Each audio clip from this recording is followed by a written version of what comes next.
आज अंग महाराज के यहाँ, धर्मात्मा राजा के यहाँ एक बेटा पैदा हुआ जिसका नाम वेन।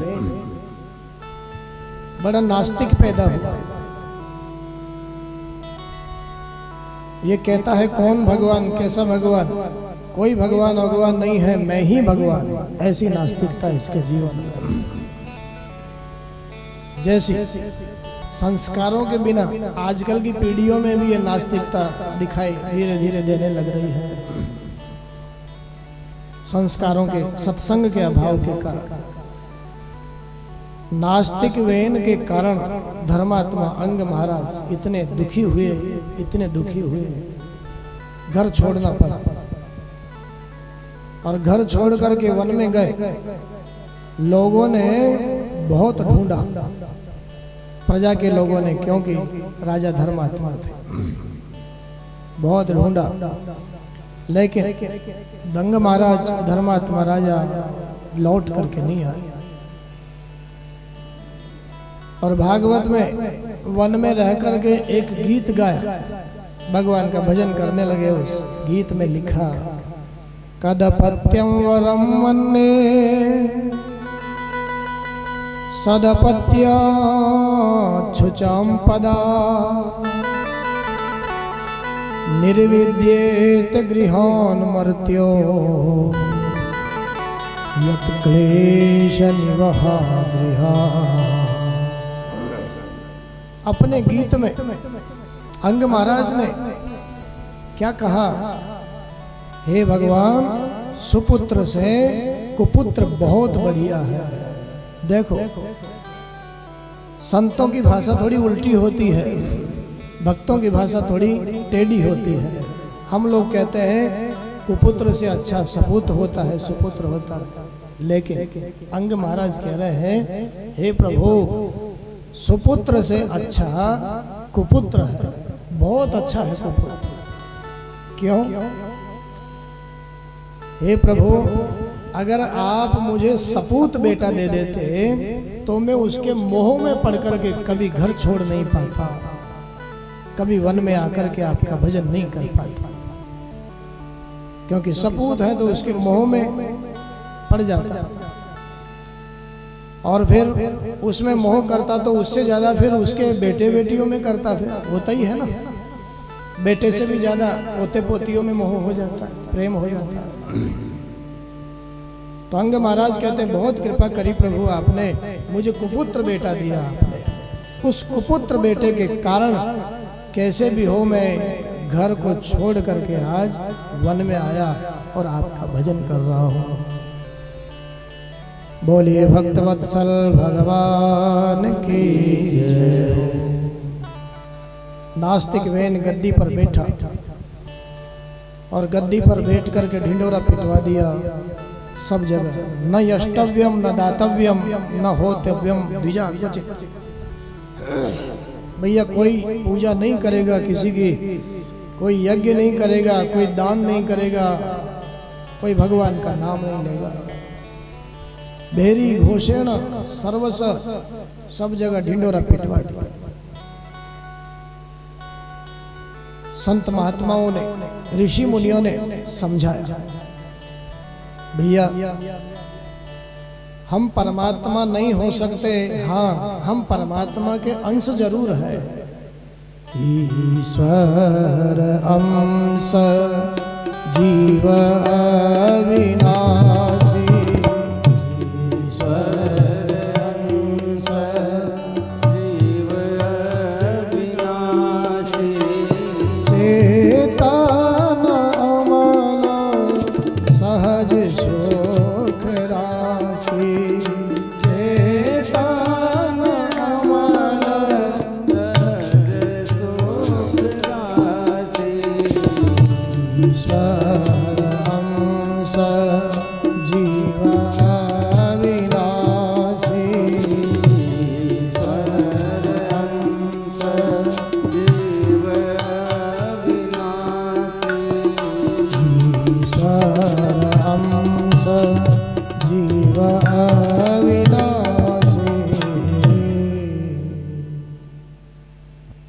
संत महात्माओं ने समझाया भैया हम ईश्वर नहीं हो सकते, हाँ ईश्वर के अंश जरूर है, और अंश कभी पूर्ण नहीं होता,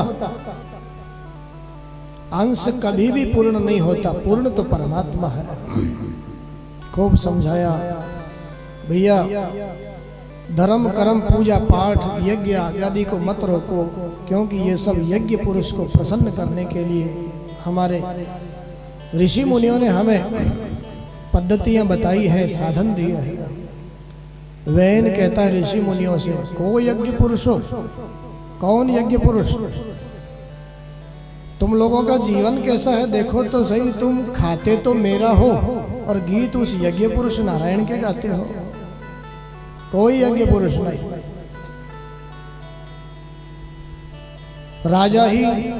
राजा में ही सभी देवताओं का निवास होता है, और राजा ही सबसे सर्वश्रेष्ठ होता है। मैं तुम्हारा राजा हूं, इसलिए मैं जो कहता हूं वही तुम करो। ऋषियों को थोड़ा आवेश आया, और ऋषियों को आवेश आते ही हुंकारी भरते वेन का प्राणांत हो गया, प्राण पखेर हो गए। राजगद्दी पर राजा नहीं है, और राजगद्दी पर राजा नहीं है तो सर्वत्र चारों तरफ समाज में बिना राजा के, बिना शासक के अराजकता फैलने लग गई। अराजकता फैलने से धीरे धीरे फिर वर्ण संकरता फैलने लग गई। ऋषियों ने मन में विचार किया, कुछ होना चाहिए, राजगद्दी पर राजा तो होना ही चाहिए। वेन के जीवन में जो पाप है, उस पाप को निष्कासित करने के लिए उसके चरणों का मंथन किया, निषिद्ध पुरुष प्रकट हो गया। और फिर वेन के शरीर का दाएं भाग का मंथन किया, दाएं भुजा का, स्वयं नारायण पृथु महाराज के रूप में प्रकट हो गए। बोलिए पृथु भगवान की जय हो।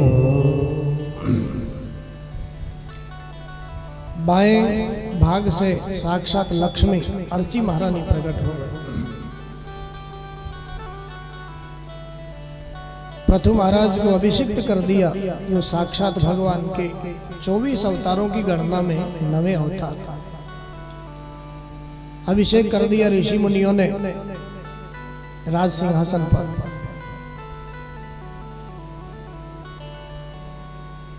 पृथु महाराज राजा बने, लेकिन क्या देखा, धरती ने वेन जैसे राजाओं के पाप के कारण समस्त बीजों को, औषधियों को अपने भीतर ही निगल लिया। जगह जगह धरती ऊसर हो गई उस पाप के कारण। चारों तरफ अकाल पड़ा हुआ, चारों तरफ त्राही त्राही है।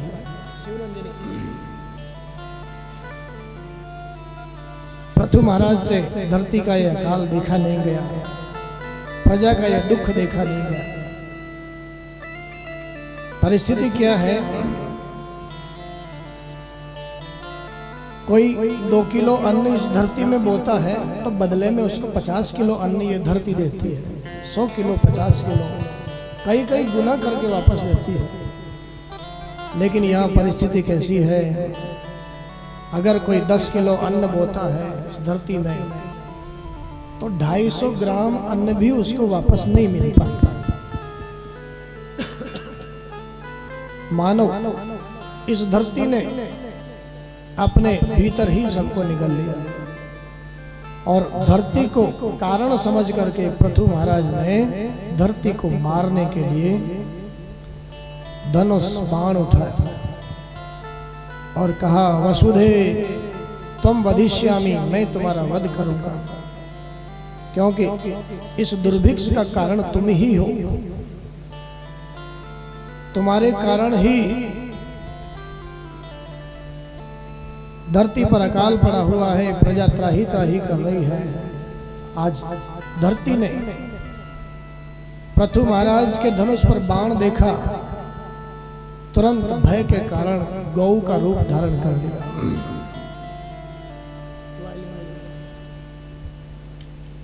गौ माता का रूप धारण कर लिया। गौ माता को सामने देखा पृथु महाराज ने, उनका बाण वहीं का वहीं रुक गया। क्यों? क्योंकि गौ हमारे सनातन में, वैदिक संस्कृति में वध के लायक नहीं है, पूजा के लायक है। आजकल के पढ़े लिखे लोगों के मन का भाव चाहे कुछ भी हो, लेकिन हमारी संस्कृति में गौ को विशिष्ट स्थान दिया गया है। वो पूजा के लायक है, वो वध के लायक नहीं है।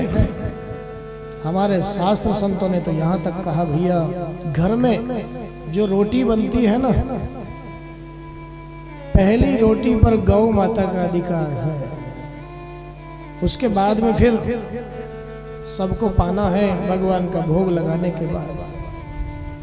पहली रोटी पर गौ माता का अधिकार। और हमारे बुजुर्ग ये सब करते थे, घर में गौ पालते। सुबह सुबह उठते ही गौ माता का दर्शन हो गया, समझो आपको कहीं जाने की जरूरत नहीं है, सारे तीर्थ आपने कर लिए घर बैठे बैठे।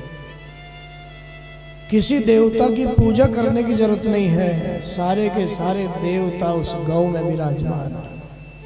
वेद लक्षणा भारतीय गौ माता में सारे के सारे तीर्थों का निवास है, सारे देवों का निवास है। गौ माता ने सुंदर स्तुति करी, धरती माँ ने गौ बनकर के। सारे देवताओं का निवास गौ माता के शरीर में है। जब देवता निवास कर रहे थे, रोम रोम में देवता निवास कर चुके, तो सबके बाद में लक्ष्मी जी आई। और लक्ष्मी जी ने आकर के कहा, माँ मैं भी आपके शरीर में निवास करना चाहती हूँ। गौ माता ने कहा, वो तो बात ठीक है, लेकिन आप तो थोड़ी लेट हो गई ना। सब देवता रोम रोम में विराजमान हो गए। अब तो मेरा ये गोबर बचा हुआ है, अगर आपको निवास करना कोई ऐतराज नहीं हो तो इस गोबर में निवास करो। लक्ष्मी माँ ने कहा, ठीक है माँ, मैं आपके इस गोबर में ही निवास कर लेती हूँ। और इसीलिए हमारे भारतीय संस्कृति में जब भी कोई शुभ कर्म हमारे घरों में होता था, तो गौ माता के गोबर से चौका लगाया जाता था, क्योंकि उसमें लक्ष्मी का निवास। हमारे घरों में रिद्धि सिद्धि रहती थी, उस कारण से आज गौ माता का गोबर दिखाई नहीं देता, ढूंढना पड़ता है। जब भी कोई काम होता है तो गौ माता नहीं है घर में, चौका लगाने की शायद जरूरत ही नहीं है। आजकल तो पोछा लगता, पोछा, हाँ तो पोछा ही लग जाता है, फिर सारी रिद्धि सिद्धि खत्म है घर का। कमाते तो बहुत है, कमाई तो दिखाई देती है, लेकिन वो जाति कहाँ है ये पता नहीं चलता। सारी रिद्धि सिद्धि समाप्त है घर का। गौ माता वध के लायक नहीं है, पूजा के लायक है। कहां तक महिमा वर्णन करूं मैं। पृथु महाराज ने देखा, धरती ने गौ का रूप धारण कर लिया, बाण वहीं का वहीं रुक गया। धरती माता ने प्रार्थना करी, हे प्रभु, आप तो साक्षात नारायण है, ज्ञान मूर्ति है, मैं आपको बार बार नमस्कार करती हूँ। मैं आपको कहना चाहती हूँ, मुझे मारने से अच्छा है आप अपनी प्रजा को कर्म का उपदेश करिए। आपकी प्रजा में जो अकाल है, दुर्भिक्ष है, अशांति है, अवनति है, इसमें मेरा कोई दोष नहीं है।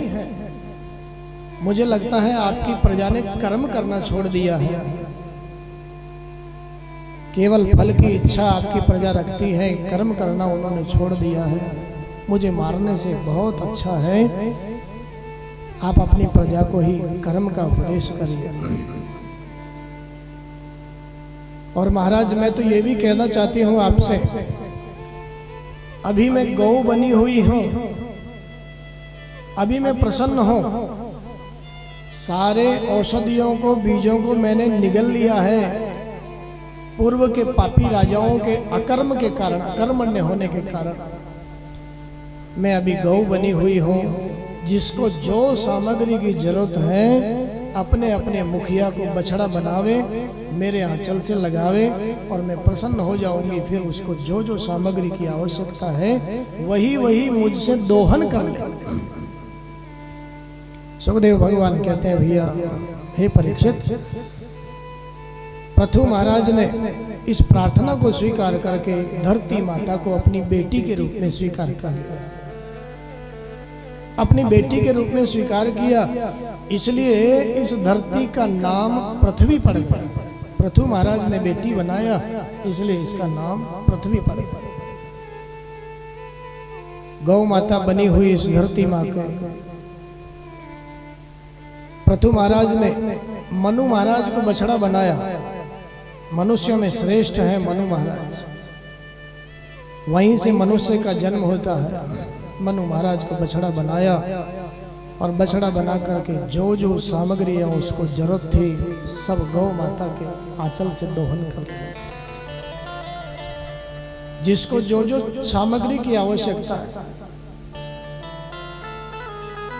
देवताओं ने भी इस बात को जाना। देवराज इंद्र को बछड़ा बनाया, गौ माता के आंचल से लगाया। सोने के बर्तन में अमृत की जरूरत थी, अमृत का दोहन कर दिया।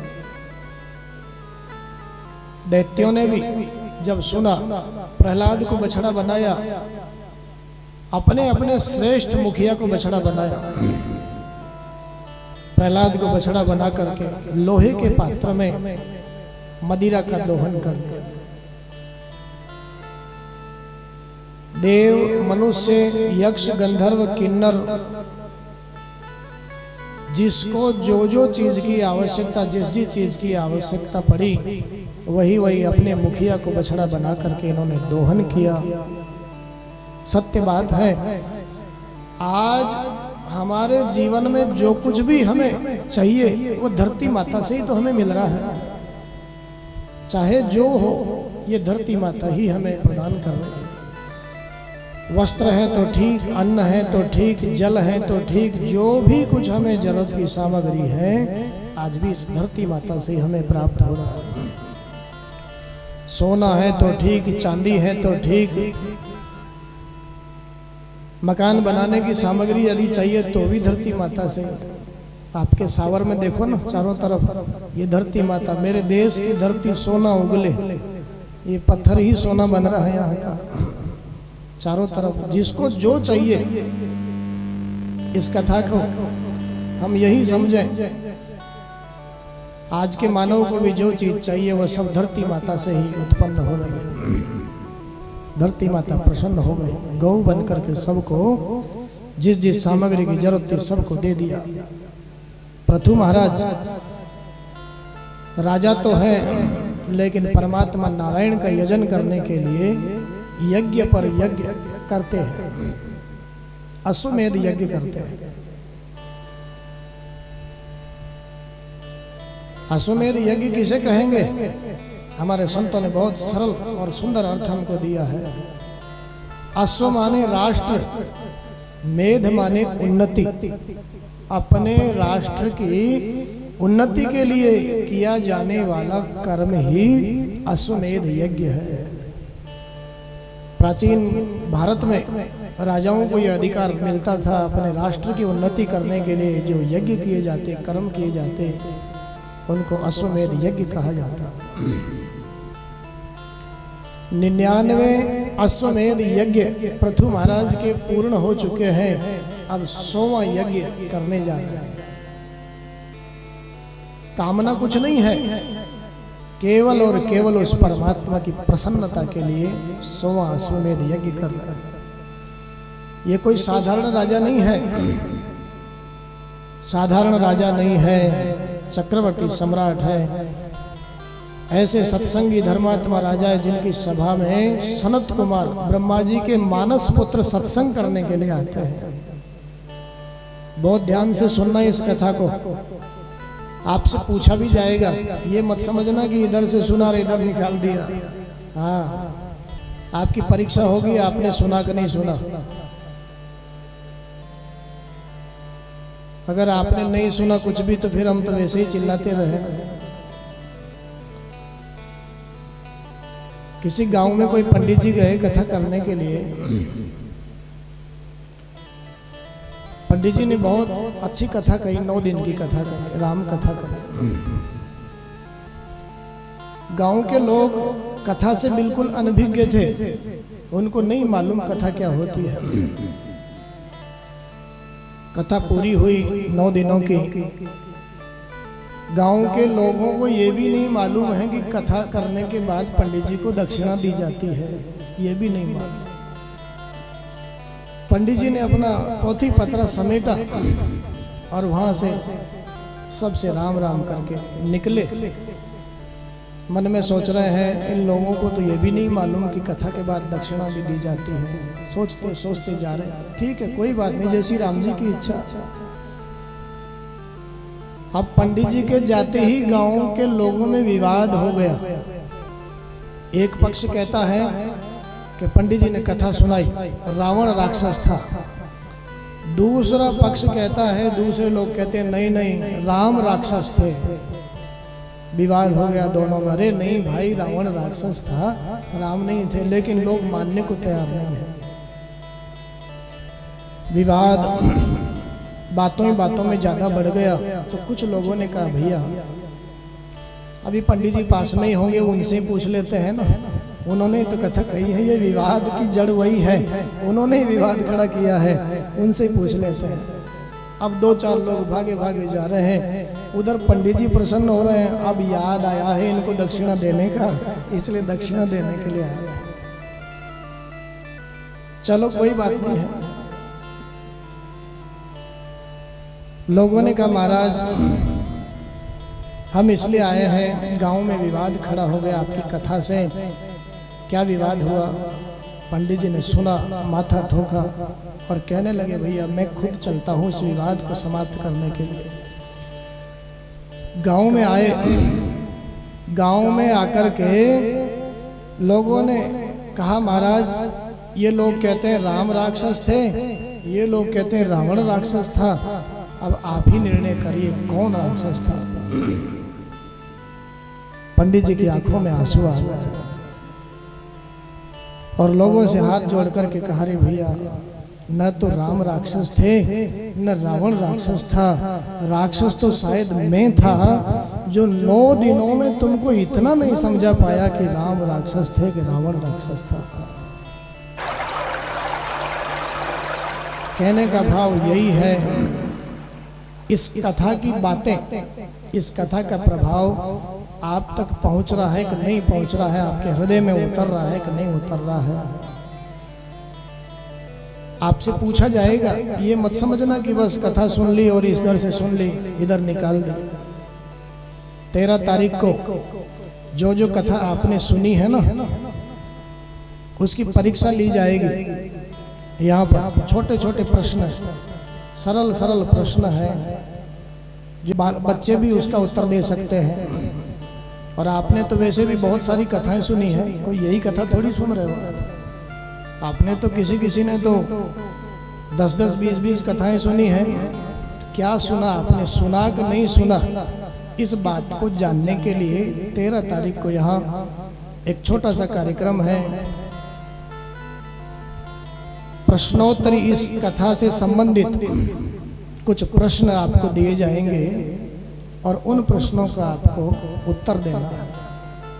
बहुत अच्छी बात है, बहुत बढ़िया बात है। कथा कई बातें आप तक पहुंची कि नहीं पहुंची ये जानने के लिए, आपने केवल टाइम पास के लिए तो कथा नहीं सुनी, ये जानने के लिए वो छोटे छोटे प्रश्न आपके पास में आएंगे और उन प्रश्नों का आपको अपनी मति से क्या सुना है आपने जवाब देना है।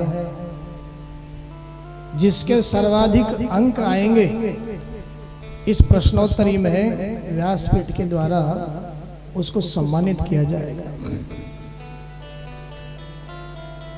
अब सम्मानित करने के बाद क्या सम्मान मिलेगा ये तो ठाकुर जी जाने, लेकिन सम्मान मिलेगा।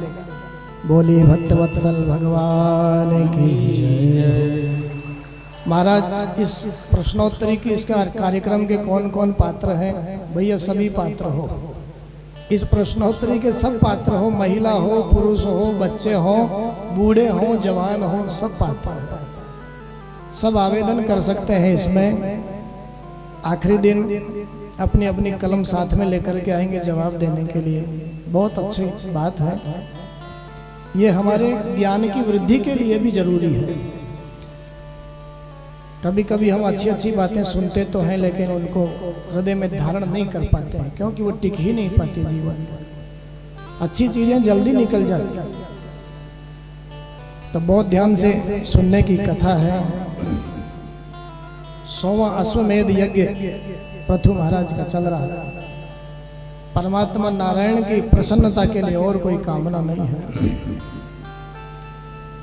देवराज इंद्र यज्ञ का घोड़ा चुरा करके ले गए, क्योंकि ये 100 अश्वमेध यज्ञ धरती पर किसी के पूर्ण होने ही नहीं देते हैं। कुर्सी का सवाल है ना। इंद्र का एक नाम है शतक्रतु। क्या नाम है? शतक्रतु। जो कोई धरती पर 100 यज्ञ कर लेगा, शत माने 100, क्रतु माने यज्ञ, जो कोई इस धरती पर 100 यज्ञ कर लेगा, अश्वमेध यज्ञ, वह इंद्र पद का अधिकारी बन जाएगा। इंद्र किसी व्यक्ति का नाम नहीं है, इंद्र एक पोस्ट का नाम है, एक पद का नाम है। जो 100 अश्वमेध यज्ञ धरती पर कर ले, कभी जरूरत पड़े तो उस आदमी को इंद्र बनाया जा सकता है। बोलिए भक्तवत्सल भगवान की जय। देवराज इंद्र ने घोड़ा चुराया, कहीं मेरी कुर्सी को न ले लें पृथु महाराज, मेरे पद को नहीं छीन लें। पृथु महाराज के बेटे ने पीछा किया, और पृथु महाराज के बेटे के बाण से बचने के लिए तरह तरह के रूप धारण किए देवराज इंद्र ने। उन स्वरूपों को धारण कर करके छोड़ा। पाखंड के स्वरूपों को कलयुग में वही स्वरूप पाखंड के स्वरूप बन गए। पृथु महाराज को पता चला देवराज इंद्र की इस करतूत का। क्या सुंदर भावना है जीवन की, देखो तो सही। पृथु महाराज ने कहा भैया कोई बात नहीं है, अगर ऐसी बात है तो हम 100वां अश्वमेध यज्ञ करेंगे ही नहीं। अगर हमारे यज्ञ करने से किसी के जीवन में संकट है, किसी को कष्ट है, तो भैया हम ऐसा यज्ञ नहीं करेंगे। हमारे 99 यज्ञ ही काफी है। और ऐसी भावना को देखते ही जीवन में मेरे नारायण प्रकट हो गए पृथु महाराज के उस यज्ञ भूमि। पृथु महाराज की इस भावना से, इस समदर्शिता से मेरे नारायण प्रसन्न हुए। भैया वरदान मांगो, क्या वरदान चाहिए? पृथु महाराज कहते हैं हे प्रभु क्या वरदान मांगू मैं आपसे, सब कुछ दे रखा है आपने, आप देना ही चाहते हैं मुझे तो एक ही वरदान दे दीजिए। वरान विभो न कामयेनाथ तदप्यहं क्वचिन्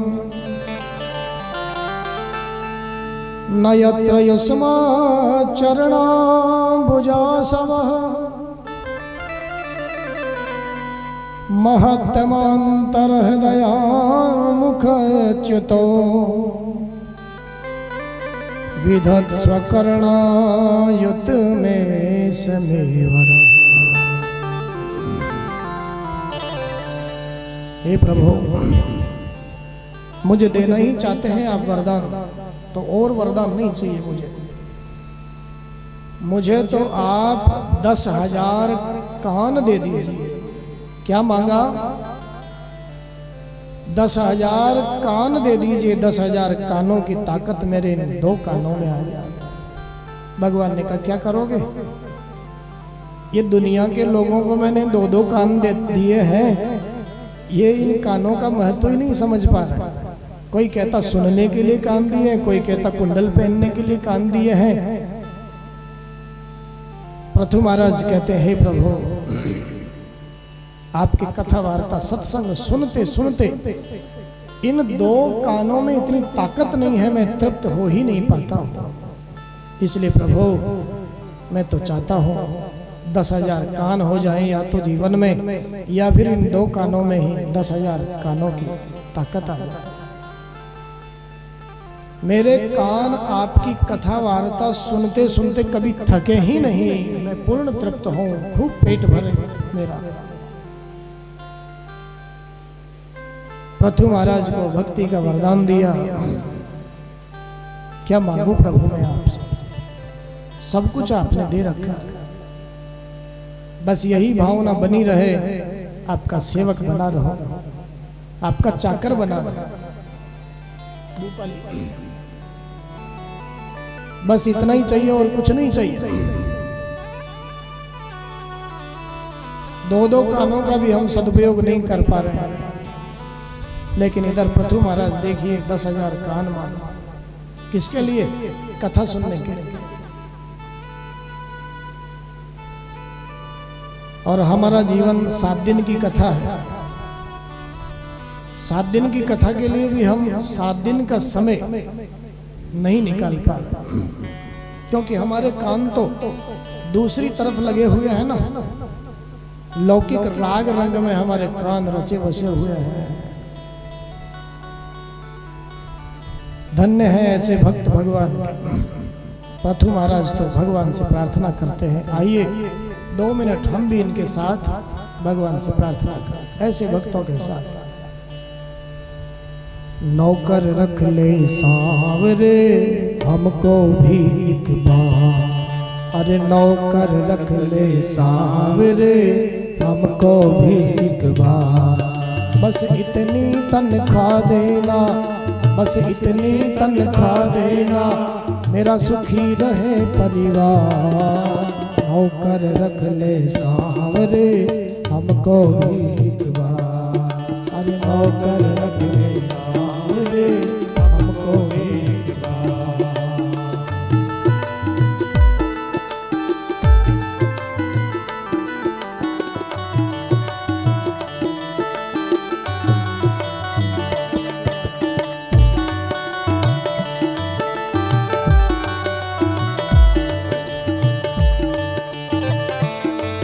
बस इतनी तनख्वाह देना, बस इतनी तनख्वाह देना, मेरा सुखी रहे परिवार।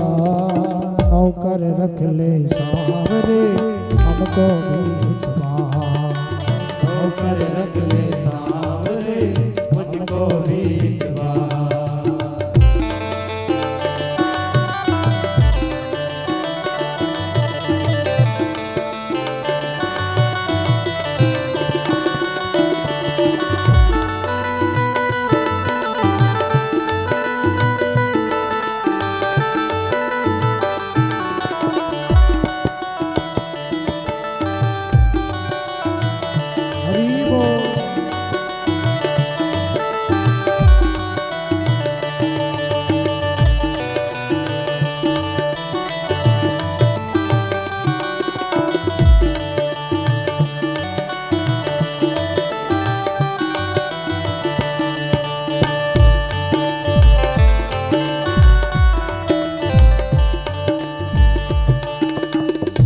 के तुम सेठ सांवरे मेरी क्या औकात है।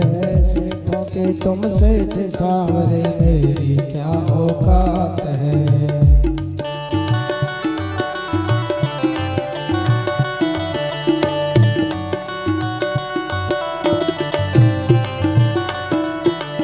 सेठों के तुम सेठ सांवरे मेरी क्या औकात है।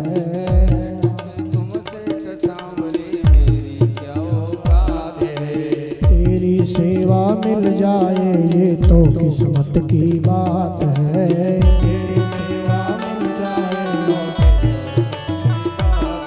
जो तेरी कृपा हो जाए, जो तेरी कृपा हो जाए, मेरा सुधरेगा संसार। नौकर रख ले सांवरे हमको भी एक बार, नौकर रख ले सांवरे तुझे हरि।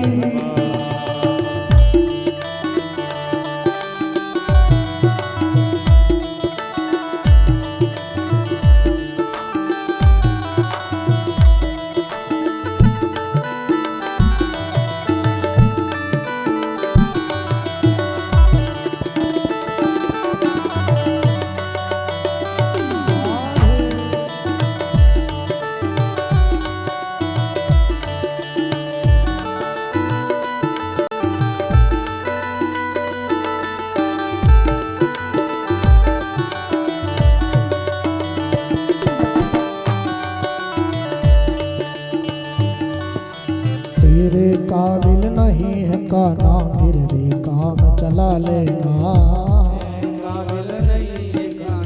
गाइए सभी लोग। तेरे काबिल नहीं हूँ काना, फिर भी काम चला लेना।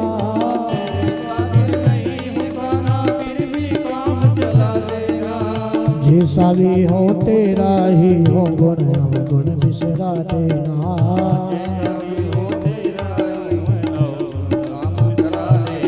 मानेंगे तेरा कहना, मानेंगे तेरा कहना, मानेंगे तेरा कहना, ये करते हैं इकरार। नौकर रख ले सावरे हमको भी एक बार।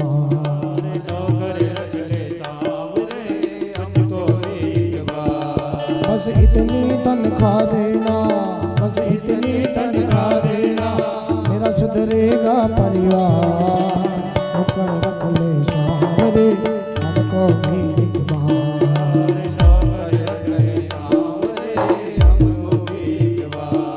राधे राधे।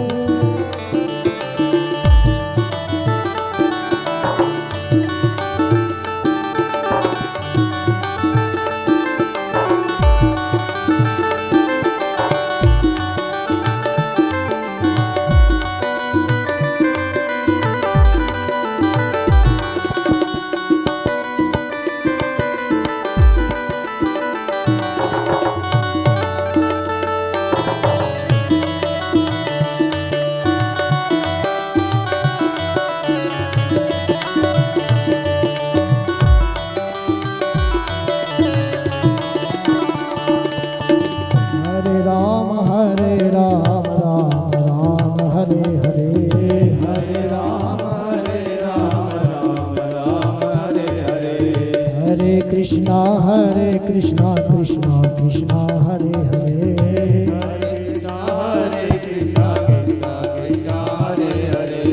हरे राम राम राम हरे हरे। हरे राम हरे हरे। हरे कृष्णा कृष्णा कृष्णा हरे हरे। हरे कृष्णा कृष्णा कृष्णा हरे हरे। बस इतनी तनख्वाह देना, बस इतनी तनख्वाह देना, मेरा सुखी रहे परिवार। नौकर रख ले सावरे हमको भी एक बार। नौकर रख ले सावरे मुझको भी एक बार। अरे नौकर रख ले सावरे हमको भी एक बार। हमको भी एक बार। बोलिए भक्तवत्सल भगवान की जय हो। सुंदर वरदान मांगा प्रभु भगवान और कहा, हे प्रभु मुझे तो देना चाहते हैं आप, तो बस 10,000 कानों की ताकत मेरे जीवन में आ जाए। क्या मांगू मैं आपसे? मेरे जीवन में तो जो कुछ भी है सब आपको ही समर्पित है। मैं जो कुछ करता हूं,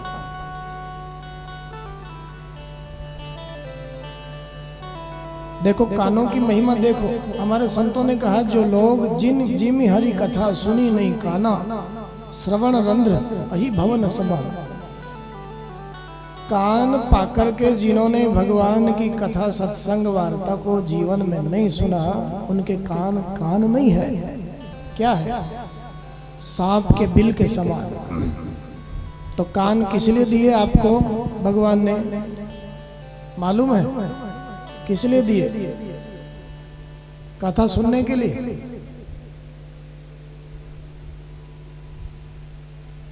तो वो सुनने वाली जो चीज है वो तो अंदर फिट है ना। सुनने वाली मशीन तो अंदर फिट है।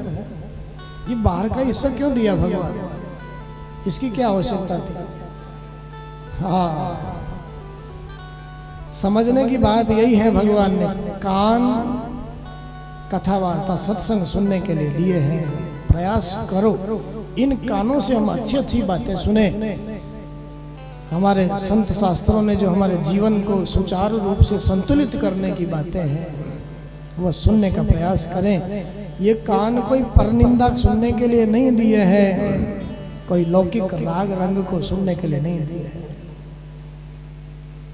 जीवन को सुधारने वाली बातें हैं। इन कान रूपी दोनों के माध्यम से, कान रूपी द्रोण के माध्यम से हम अच्छी बातों को पीवें और इधर हृदय में उतारें। बहुत समझने की बात है। दवाई जब ही असर करेगी जब भीतर पहुंचेगी, पेट तक जाएगी। सनत कुमार सभा में पधारे, सुंदर उपदेश दिया पृथु महाराज को। मेरे परमात्मा ने देवराज इंद्र की मित्रता करवा दी पृथु महाराज से। उनके जीवन में तो ऐसा कोई द्वेष था ही नहीं, मित्रता करवा दी। सनत कुमारों ने पृथु महाराज को मैं और मोर तोर में माया, भगवान के स्वरूप को समझाया और भगवान की माया को समझाया। अपने बेटे को राजगद्दी पर बिठा करके पृथु महाराज सपत्नीक भगवान के धाम को पधारे। आगे सवाल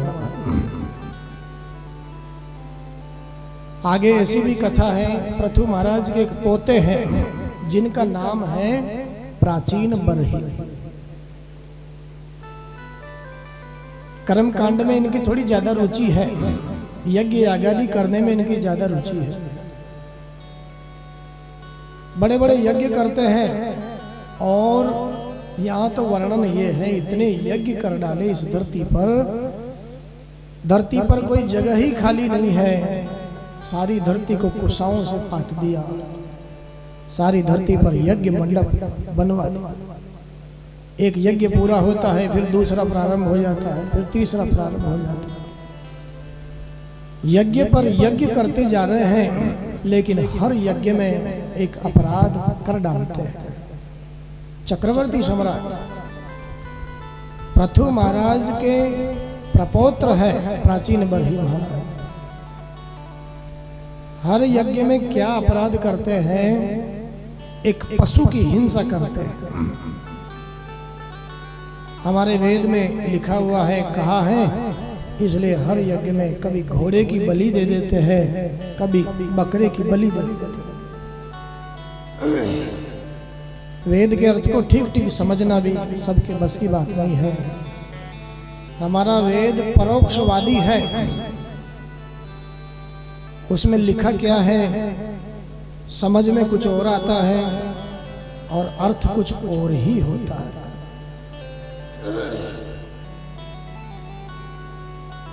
आचार्यों ने राजा को कहा, राजन, वेद में लिखा हुआ है यज्ञ में पशु का आलभन करना चाहिए,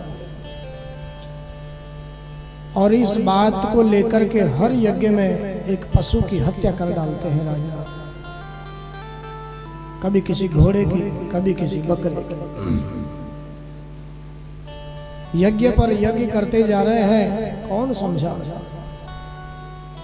कभी कभी क्या होता है, जीवन भर हम जिसको धर्म मान करके करते रहते हैं, जिस कार्य को बाद में पता चलता है वो तो बहुत बड़ा अधर्म था। आज नारद जी महाराज यज्ञ मंडप में पधारे।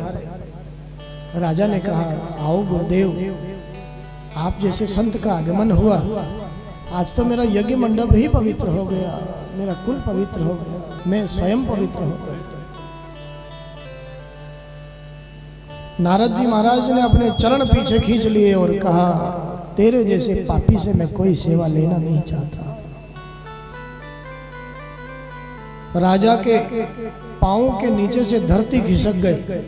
महाराज क्षमा करना, मैंने इस धरती पर इतने यज्ञ किए हैं, इतने यज्ञ किए हैं, यज्ञ जैसा पवित्र कर्म और कोई दूसरा हो नहीं सकता, और आप मुझे पापी कहते हैं। बताइए गुरुदेव, मैं जानना चाहता हूं मैंने कौन सा पाप किया है। नारद जी ने कहा, तुम देखना चाहते हो तुमने कौन सा पाप किया है? भैया, इन आंखों से तुम देख नहीं पाओगे। आज कृपा करी संत ने, और कृपा करके दिव्य आंखें राजा को प्रदान कर दी। दिव्य आंखों से आकाश मंडल की तरफ राजा ने देखा। ओहो, लाखों घोड़े लाखों बकरे मुंह फाड़ फाड़ करके आकाश से देख रहे हैं, इंतजार कर रहे हैं। इस राजा ने यज्ञ के बहाने से हमारी हत्या करी है। कब राजा का जीवन पूरा होवे और कब हम अपनी हत्या का बदला लेंगे। राजा तो घबरा गए, चरण पकड़ लिए नारद जी के, हे गुरुदेव, मैंने अपने मन से कुछ नहीं किया है, जैसा वेद में लिखा हुआ है वैसा ही, ब्राह्मणों ने जैसा आचार्यों ने आदेश किया बस वैसा किया। नारद जी ने समझाया, अरे राजन भैया, विचार करने की बात, हमारा वेद हमें आदेश देता है अहिंसा परमो धर्म। हमारे लिए किसी जीव की हत्या नहीं करना ही सबसे बड़ा धर्म है। आप विचार तो करते, किसी जीव की हत्या करने के लिए वही वेद हमें आदेश कैसे दे सकता है? आपने विचार नहीं किया। हमारा वेद तो यहाँ तक कहता है भैया, अरे शरीर से तो छोड़िए बातें, हमारा वेद तो कहता है वाणी से भी कभी किसी की हत्या मत करिए, मन से भी कभी किसी को कष्ट मत पहुंचाइए। यही हमारा सबसे बड़ा धर्म है। हमारा वेद तो कहता है यहाँ तक भैया, सत्यम ब्रूयात प्रियम ब्रूयात, सत्य बोलो, प्रिय बोलो, लेकिन न ब्रूयात सत्यम अप्रियम, ऐसा सत्य भी मत बोलो जिससे किसी के जीवन में संकट आ जावे। यहाँ तक हमारे वेद ने हमें आदेश किया है। राजन विचार तो करते, अहिंसा परमो धर्म का आदेश देने वाला वेद हमें किसी जीव की हत्या करने के लिए कैसे कह सकता है? भैया वेद के अर्थ को तुम ठीक से समझ नहीं पाए। आलवन का अर्थ है स्पर्श करना, तुमने उसको हत्या समझ लिया, तुम्हारे आचार्यों ने हत्या समझ करके जीव की हत्या करवा दी। नारद जी कहते हैं भैया, किसी भी जीव की हत्या किसी भी बहाने से करिए, चाहे यज्ञ के बहाने से जीव हत्या करो, चाहे किसी अनुष्ठान के बहाने से जीवों की बलि दो, हत्या का बदला आपको हत्या से ही चुकाना होगा। यह स्पष्ट बात है। हमारे वेद ने हमसे जो कहा है हम उसको ठीक तरह से समझ ही नहीं पाते हैं और अपने अपने मन का, अपने अपने स्वार्थ सिद्धि का अर्थ उसमें लगा करके वैसा वैसा ही करने लग जाते हैं। वेद का अर्थ हमें ठीक ठीक कौन समझाएगा? हम प्राचीन भारतीय संस्कृति से पहले ब्रह्मचर्य का पालन करते हुए गुरुओं के सानिध्य में जाकर के सेवा करेंगे, गुरुकुल में जाकर के गुरुओं के चरणों में बैठेंगे, सेवा करेंगे। उसके बाद गुरुदेव समर्थ गुरु हमारे जीवन पर कृपा करेंगे, तब जाकर के वेद का ठीक ठीक अर्थ हमें समझ में आएगा। ये विधि है। आजकल तो हम बिना विधि के रास्ते चलते ही सवाल कर देते हैं, पंडित जी महाराज आपसे एक बात पूछूं? पंडित जी रास्ते में चल रहे हैं और हम भी परीक्षा के लिए पीछे से, पंडित जी रुको रुको रुको, एक सवाल पूछूं आपसे? अरे भैया, प्रश्न पूछने की विधि है हमारे यहाँ। पहले सेवा कर और सेवा करने के बाद में फिर दंडवत, पहले प्रणाम, फिर सेवा और फिर प्रश्न, फिर जिज्ञासा को शांत कर। बोलिए भक्तवत्सल भगवान की जय हो। नारद जी महाराज ने पुरंजन उपाख्यान के माध्यम से संसार की असारता को बता दिया। राजा को कहा, भैया अब भी कुछ नहीं बिगड़ा, अंतिम समय हमें हमारा पता चल जाए तो भी हमें अपने चिंतन को संभाल लेना चाहिए, अभी भी तुम्हारा जीवन सुधर सकता है। पुरंजन उपाख्यान के माध्यम से बता दिया राजा को। राजन, दो मित्र थे,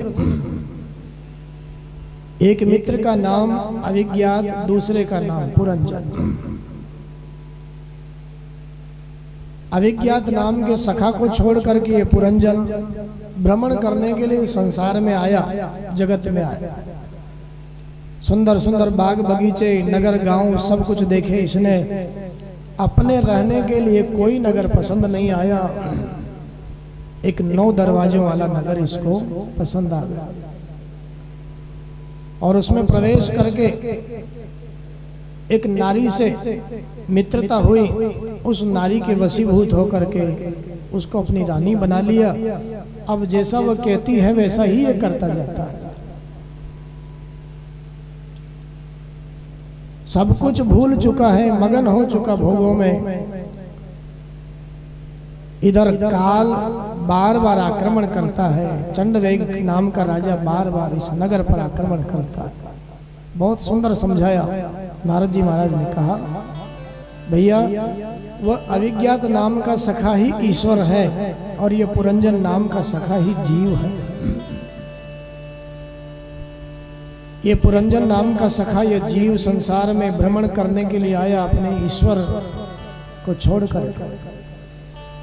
और यहाँ नगर तो बहुत सारे हैं, 84 लाख योनियां हैं, लेकिन इस जीव को कोई पसंद नहीं आई।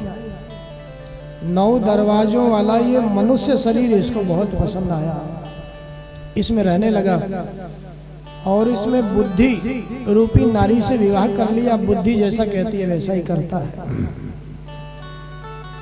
भोगों को भोगने में मगन है। इधर चंडवेग नाम का राजा साक्षात काल बार बार इस जीव के जीवन पर आक्रमण करता है इसे मिटाने के लिए।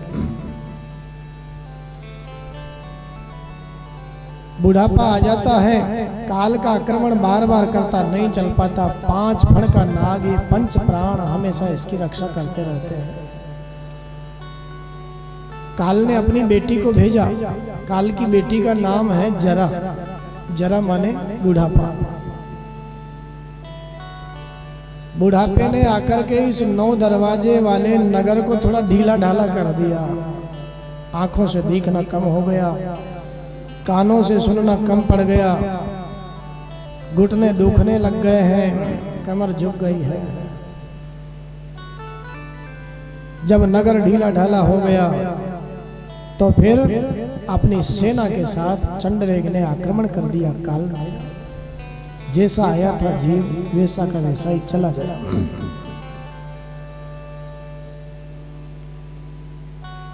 अपनी स्त्री की याद करते करते करते प्राण त्यागे इस जीव नाम के सखा ने, पुरंजन ने, दूसरे जन्म में इसको स्त्री ही बनना पड़ा। भैया बहुत समझने की बात, जैसा जीवन में हम चिंतन करेंगे वैसा ही हमारा जीवन बन जाएगा। अंतिम समय में जो मति हमारी रहेगी वही वही योनि में हमको जाना पड़ेगा। इसलिए अभ्यास ऐसा बनाइए हर समय अपनी जीभ से भगवान का नाम निकले, हर समय अपने इष्ट का, उस परमात्मा का हमको स्मरण रहे हमारे चित्त में। आवागमन से ही हमारा छुटकारा हो जाए, नहीं तो फिर अंते मति सागति। दूसरे जन्म में इस पुरंजन को स्त्री बनना पड़ा और द्रविड़ देश के राजा से विवाह हुआ। युद्ध में द्रविड़ देश का राजा मारा गया। ये भी उसके साथ सती होना चाहता है। तब तक वह अविज्ञात नाम का सखा ईश्वर आया ब्राह्मण के वेश में और कंधे पर हाथ धर करके समझाया, अरे भैया क्या कर रहे हो? तुम किसी की पत्नी नहीं हो, तुम किसी के बेटे नहीं हो, किसी के भाई नहीं हो, किसी के पति नहीं हो। याद करो, मुझे छोड़ करके तुम घूमने के लिए आए थे संसार में, यहाँ रच बस गए हो। पहचाना मुझे? तुम मेरे सखा हो। इस जगत में तुम्हारा किसी से कोई नाता नहीं है, तुम्हारा असली नाता मुझसे है। मैं तुम्हारा वही सखा अविज्ञात ईश्वर। याद आया, भगवान की कृपा हुई, भगवान ने समझाया इस जीव को, भैया जगत के जितने भी तुम्हारे रिश्ते तुमने बनाए हैं ये सब झूठे झूठे रिश्ते हैं। जब शरीर ही तुम्हारा नहीं है तो फिर शरीर के नाते रिश्ते तुम्हारे कैसे हो सकते हैं। नारद जी महाराज ने इस उपाख्यान के द्वारा समझा दिया, प्राचीन बरही को कह दिया, माया के वो पुजारी तुझे आगे की भी कुछ खबर है रे, इस घर को छोड़कर दूसरा भी एक घर है।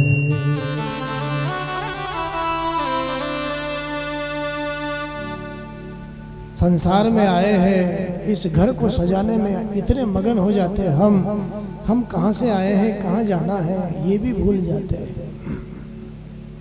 कोई बात नहीं है, इस घर को भी सजाओ, संवारो जितना हो सके, लेकिन इसको सजाते संवारते संवारते संवारते जिस घर में जाना है आगे, उस घर की भी तैयारी करते रहो। पता चल जाए अब काल हमारे ऊपर कभी भी आक्रमण कर सकता है, तो भैया अपने चिंतन को संभालना शुरू कर दीजिए। प्राचीन बरही के सारे संदेहों का निवारण नारद जी महाराज ने कर दिया और कहा, भैया बड़े भाग मानुष तन पावा, सुर दुर्लभ सदग्रह धन गावा।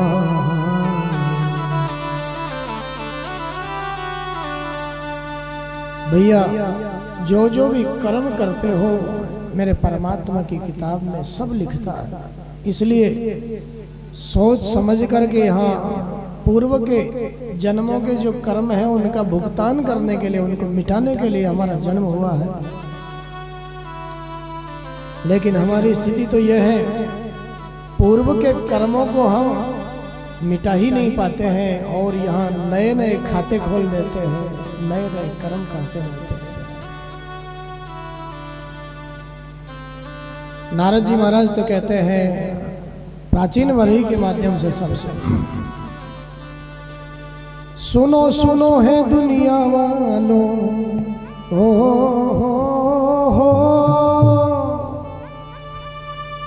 सुनो सुनो है दुनिया वालों, मैं बात पते की बताता, मेरे मालिक मेरे साहिब मेरे मालिक की दुकान में सबका जीवन खाता, मेरे मालिक की दुकान में सबका जीवन खाता।